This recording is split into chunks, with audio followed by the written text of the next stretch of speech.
Today is December 26th. Today's quote is entitled, "What's your message?" Your life is your message. What's your message?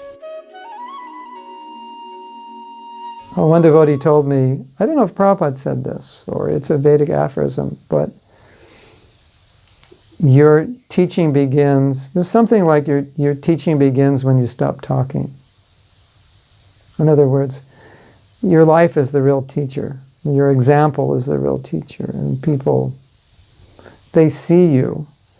They hear what you say, but they want to see if you live what you say. That's more important. And if you live what you say, sometimes you don't have to say it, because by living it, everybody can understand. So whenever we show up, I like to say, whenever you show up, you're like a signboard. And people see you, and on the signboard there's a message. So what's your message? You might say, well, I don't have any message. Well, yes, you do. You have you. You are the message. So what message do you communicate by your presence?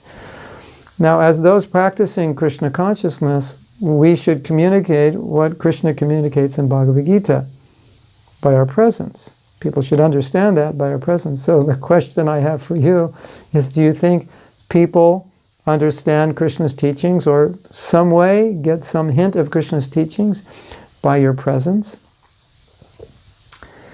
Do you in some way personify what Krishna teaches in your actions? So these are questions we should ask ourselves. Do I have a positive spiritual influence on people? Am I a signboard of Krishna consciousness by my action? Or am I a signboard of something else? Do people just think, oh, he's like everybody else. I don't feel anything different. I don't see anything different. I don't see any transcendental wisdom on his signboard that he's carrying around. I don't see any special humility or sense control. I just see he's like everybody else. You know, in the Christian world, a lot of times the Christians have noticed that people call themselves Christians, but you can't distinguish them from other people. They seem to be the same. They seem to be doing the same thing. They seem to have the same consciousness.